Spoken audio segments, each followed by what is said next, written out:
who art in heaven,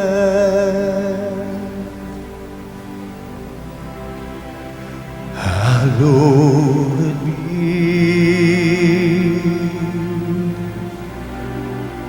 thy name,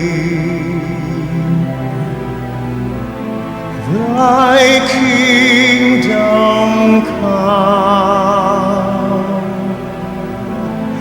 thy will be done. Tapos na ang paghihirap ng ating mahal na kapatid. Talaga pong napakaswerte ang aking kapatid.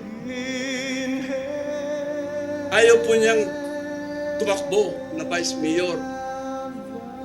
At dahilan po sa mahigpit na kahilingan ng delayed Amadeo Perez Jr. na siya ang kanyang maging running mate. Rain that falls, a flower grows. I believe that somewhere ang in the magsalita darkest night, sa ganitong each pagkakataon. candle glows. Lalo na pagka I believe for malapit sa'yo yung tao, everyone who goes mamahal sa'yo yung tao, someone parang ang bigat sa kalooban ng magbigay ng mensahe. to show. Pero kailangan para nang sa ganun malaman po ng taong bayan kung gaano kabait si Uncle Mayor Rudy Para.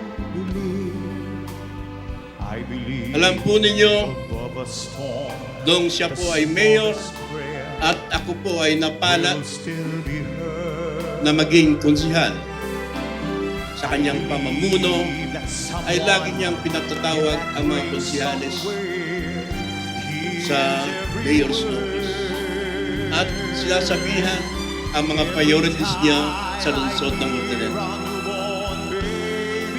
Makikita mo kung gaano ang pagmamahal ng isang tao sa kanyang sinasakupan. And I know